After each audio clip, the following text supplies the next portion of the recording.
Un exercice qui a été posé au bac en Asie 2006. On considère la suite d'intégrales IN définie par le premier terme de la suite I0 est égal à intégrale de moins 2 à 0 d'exponentielle moins x dx. Et pour tout entier naturel n supérieur ou égal à 1, le terme IN, le terme général, est égal à l'intégrale entre moins 2 et 0 de x puissance n exponentielle moins x dx. Alors dans une première question, petit a, il faut calculer la valeur exacte de l'intégrale I0. Question B, en utilisant une intégration par partie, démontrer l'égalité in plus 1 est égal à moins 2 puissance n plus 1 e carré plus n plus 1 fois in.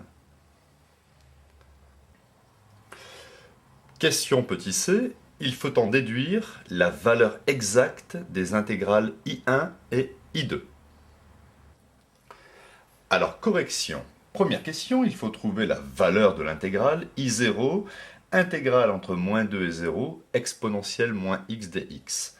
Alors, ici, je vais simplement rechercher une primitive de la fonction exponentielle moins x, qui est égale à moins exponentielle moins x, à savoir par cœur. À prendre entre moins 2 et 0.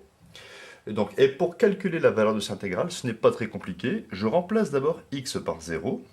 Donc ça fait moins exponentielle de moins 0.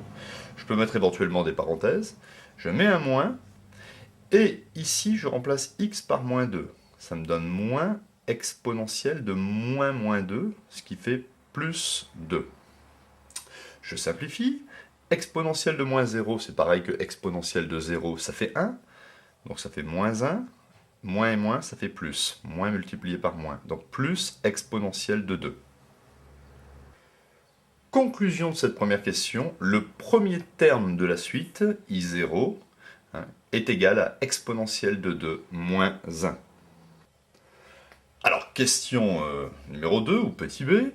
On considère donc la suite ici, IN est égale à intégrale entre moins 2 et 0 de x puissance n exponentielle moins x dx. Je vais ici faire une intégration par partie à partir de l'expression de IN plus 1. Alors je vais déjà écrire ce que représente IN plus 1. Donc IN plus 1, au regard de ce que vaut ici IN, c'est l'intégrale entre moins 2 et 0 de x puissance n plus 1 exponentielle moins x dx. J'ai repris quasiment la même structure que in, mais au lieu de mettre n, j'ai mis n plus 1. Et je vais faire une intégration par partie à ce niveau-ci, pour retrouver une relation de récurrence entre in et in plus 1. Alors, nous allons poser ici u de x est égal à x puissance n plus 1, c'est la première partie ici du produit, et v' de x est égal à exponentielle moins x. Il faudra toujours procéder comme cela. Donc, je peux en déduire ici u' de x, qui correspond à la dérivée. Alors, la dérivée de x puissance n plus 1, c'est n plus 1 multiplié, que je mets entre parenthèses, multiplié par x puissance n, à savoir par cœur. Un exemple, si vous dérivez x puissance 8, ça fait 8x7. Mais là, je généralise. Et ici, si je pose v' de x est égal à exponentielle moins x, pour avoir v de x, je dois ici faire ou donner une primitive de cette fonction.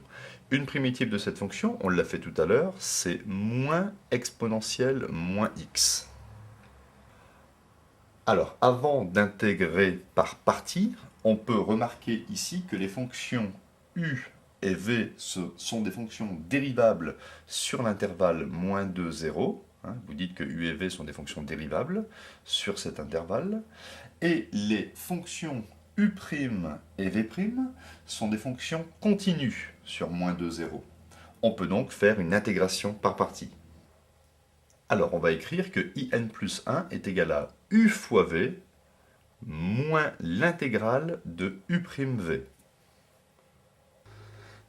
Donc, in plus 1 est égal à moins x puissance n plus 1 exponentielle de moins x à calculer ou à prendre entre moins 2 et 0, moins l'intégrale entre moins 2 et 0 de n plus 1 x puissance n multiplié par moins exponentielle moins x dx. Donc ici, pour calculer ce terme, je remplace x par 0, donc moins 0 à la puissance n plus 1 exponentielle de moins 0, je place un moins, et ensuite je remplace x par moins 2, donc moins, entre parenthèses, moins 2 à la puissance n plus 1 exponentielle de moins 2, c'est-à-dire exponentielle de 2. Ici, je remarque que j'ai moins, avec un moins, ça me donne plus. Le n plus 1 ne dépend pas de la variable x, donc je peux le sortir de l'intégrale, et je vais obtenir plus n plus 1, intégrale entre moins 2 et 0, de x puissance n exponentielle moins x dx. Je continue mon calcul. Ici, 0 à la puissance quelque chose, ce terme s'annule. Donc, je réécris ici in plus 1. Ici, j'ai moins, ça me donne plus. Donc, je vais obtenir moins 2 à la puissance n plus 1 exponentielle de 2, plus n plus 1. Et je retrouve ici l'expression du terme général in, la suite in. Conclusion de la partie B, j'ai bien trouvé une relation de récurrence entre in et in plus 1, telle que in plus 1 est égal à moins 2 puissance n plus 1 exponentielle de 2 plus n plus 1 in. Dans la question petit c, il faut ici trouver le second terme de la suite, i1. Eh bien, je vais me servir de la relation de récurrence, parce que regardez, si je veux avoir i1 ici, eh bien, je dois remplacer n par 0 dans la relation de récurrence. Donc, on va écrire i1 est égal à moins 2 puissance 0 plus 1, ça fait puissance 1, exponentielle de 2, plus, si je remplace n par 0, 0 plus 1, ça me fait 1 fois i0. Et comme i0, je le connais, eh bien, j'aurai facilement l'expression de i1.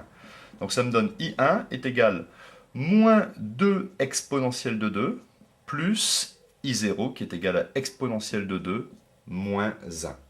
Ce qui me donne au final i1 est égal moins 2 exponentielle de 2 plus 1 exponentielle de 2, ça me fait moins 1 exponentielle de 2 moins 1. Donc voilà, j'ai trouvé le second terme de la suite. Nous allons nous servir de ce second terme pour trouver I2, qui correspondra au troisième terme de la suite. Alors, pour calculer I2, je remplace n par 1 dans cette relation. Je vais obtenir I1 plus 1, c'est-à-dire I2, est égal à moins 2 puissance 1 plus 1, ça fait 2, donc moins 2 puissance 2 exponentielle de 2, plus 1 plus 1, ça fait 2, fois I1. I1, je le connais, je l'ai calculé juste avant. Je vais donc obtenir I2 est égal à moins 2 au carré, ça fait 4, 4 exponentielle de 2, plus 2 fois, entre parenthèses, moins exponentielle de 2, moins 1.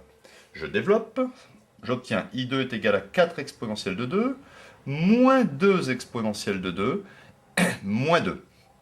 Et donc en conclusion, I2, qui correspond au troisième terme de la suite, est égal à 4 moins 2, ça fait 2 exponentielle de 2, moins 2. Donc vous voyez, on peut comme ça calculer I2, I3, I4, I5 de proche en proche, ce qui est très pratique. Généralement au bac, on s'arrête, comme ici, au calcul de I2. Donc vous voyez, c'est un moyen très pratique de calculer les termes d'une suite définie par une intégrale, en les calculant de proche en proche, ce qui permet d'éviter d'avoir à calculer des intégrales très compliquées, et surtout par des démarches très longues. Ici, c'est très rapide.